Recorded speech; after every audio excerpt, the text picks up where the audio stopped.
Obamacare. Ain't nobody got time for that. Stupid people are ruining America. The president just wants to take care of you. He just doesn't think you're able to do it for yourself. There's a very thin line between communism, progressivism, Marxism, socialism. The empire will strike back. You still don't know that this was political.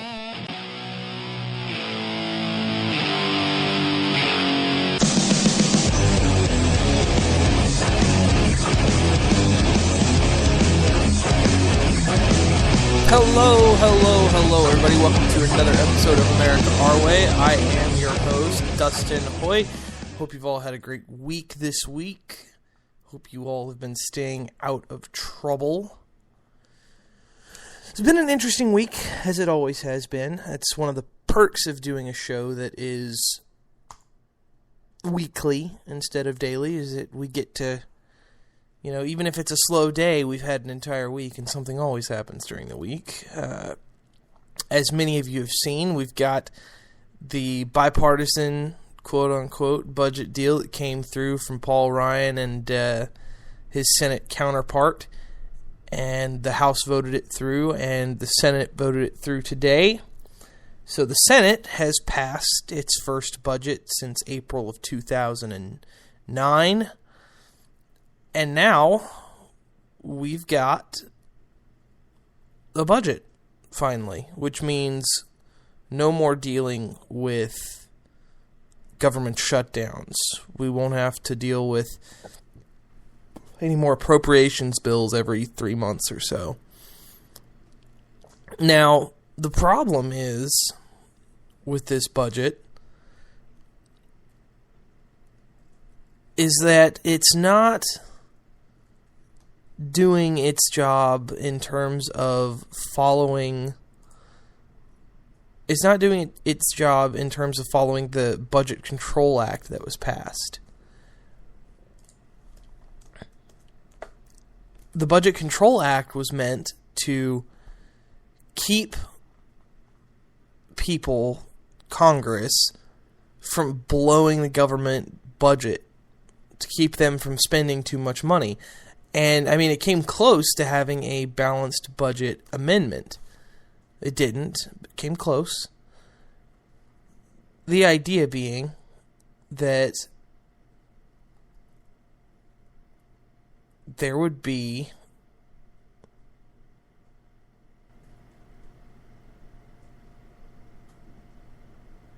a failsafe. That there would be a way for people to know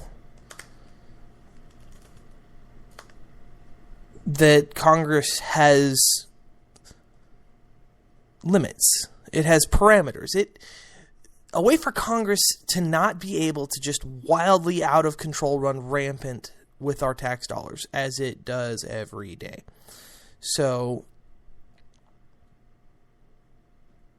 it is a terrifying thing that this budget has passed, namely because it grows government. It actually grows government.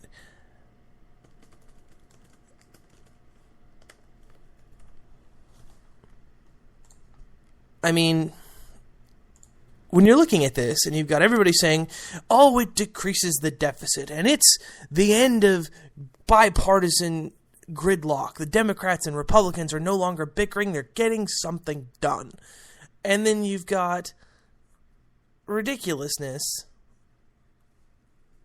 like an increase in spending. You're cutting veteran benefits. Very small portion of veteran benefits. Very, very small. 1% off of the increase of benefits for inflation. So not even their raises, just a 1% clip on people who aren't going to retire old, who aren't going to retire, at an older age. And keep in mind, most of these people have private sector jobs with 401ks and their own investments, etc. So, and that's not including Social Security as well. I mean, these the cut that, people are making it out to be a lot more than it is. They're like, we've got to help our veterans. And it's not like they're cutting off their pensions, guys. It's not at all. And if you've got people who serve for 4 years, then, pensions for 60 years or 40 years, it's not unreasonable in this situation. Really, really, really not unreasonable. I mean, I agree that there could have been cuts, lots of cuts from other places that would have made this budget more people-friendly, so to speak. And I know a lot of people are like, but they promised our veterans. And they promise a lot of things in government.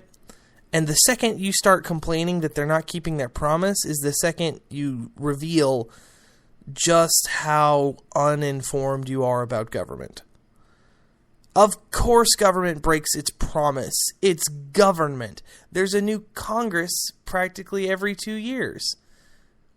I mean, you've got senators rolling in and out of there every 6 years. You've got the House being replaced every 4. I mean, it's not something that you can expect them to honor. It's not their word most of the time. I mean, Ted Cruz is brand new. You expect him to keep the word of Lyndon B. Johnson? I certainly hope the hell not. But nonetheless, that's what people are holding as the standard. That's the flag they're waving in this budget situation. And it's really not one of these situations where it's really not something where it's not a situation where it's people being wronged by the government, having their rights robbed or anything of that nature.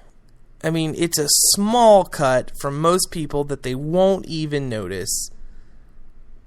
And more importantly, a lot of times, these are people who go on and have very successful private sector jobs. Or could have had very successful private sector jobs. They had the opportunity. So the idea that this 1% of the increase to keep up with the cost of living is some sort of travesty that our government will forever live in shame from is really sad. And so these people that get up on the Senate floor, they're, I can't believe we're hurting our veterans. That's not what's happening. If you were really that concerned, you would have passed bills to help with the VA backlog. You would pass bills to improve the quality of VA hospitals, which I would never step foot in.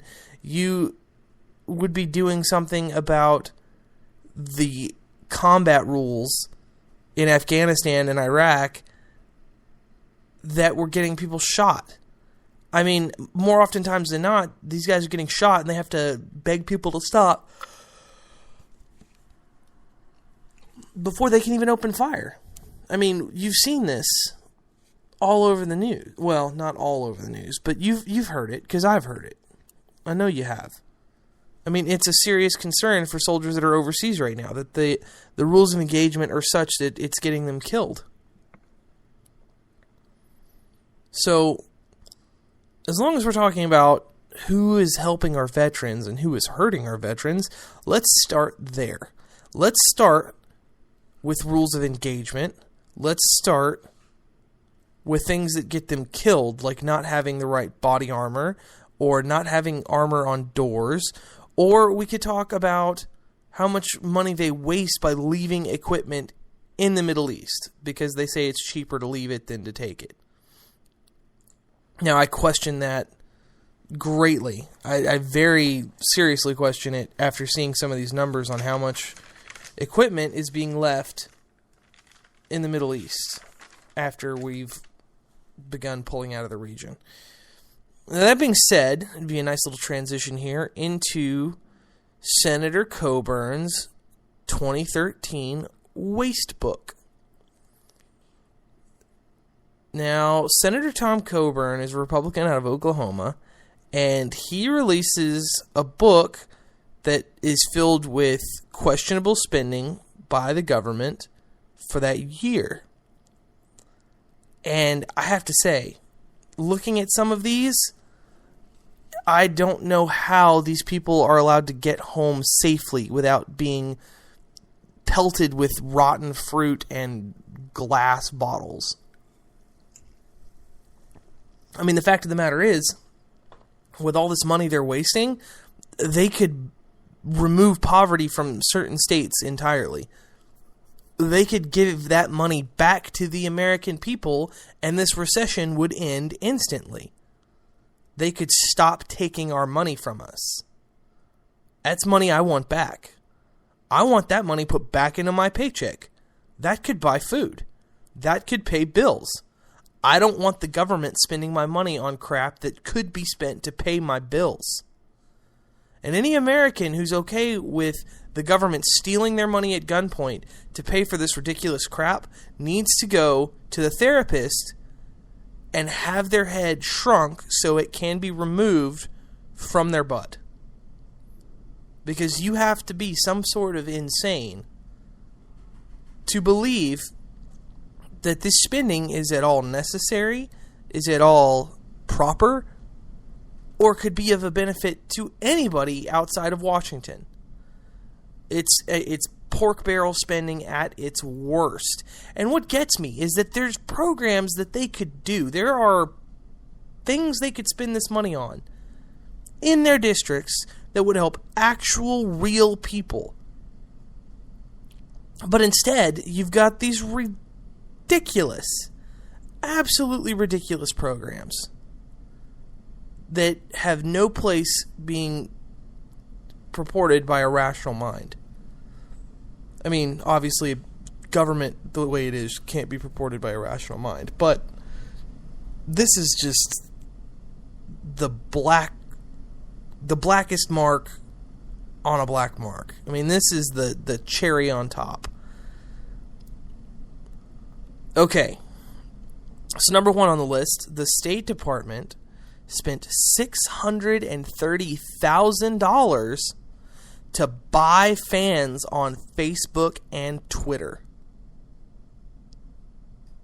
Facebook and Twitter, to get them to like the State Department's page, or to retweet the State Department, or follow the State Department on Twitter. They paid to have their tweets and their Facebook posts promoted. Now, as many of you know, I am primarily on social media. That is the primary way I have of reaching out to you folks. A lot of you listeners are not on Facebook and Twitter, but your kids are. A lot of people you know are. And that's where my home is. I mean, that's my wheelhouse. For those of you who are aware, you know that I've got the page, facebook.com/AmericaOurWay. We're sitting at over 2,200 fans right now. I mean, it's a significant, amount of people that are exposed to my content for a guy, broadcasting from his couch in Waco. From a guy who's been doing this since, June, July? It's not been that long. I mean, and the same with Twitter. I don't even purport to try that hard on Twitter, to be quite frank. I can't hardly get into it. 150 words is not enough to say much of note, especially when you're speaking in terms of political philosophy. I mean, it comes down to Democrats bad, okay, and that's really all you have room for. But the fact of the matter is that why do we need government on Facebook and Twitter with large followings?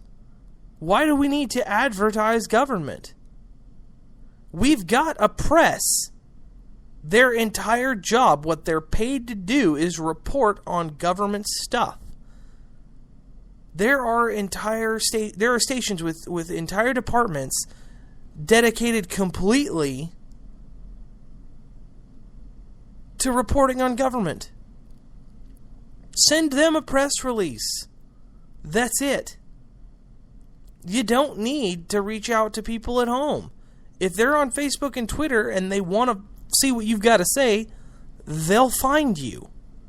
If they don't want to see what you've got to say, then they won't, and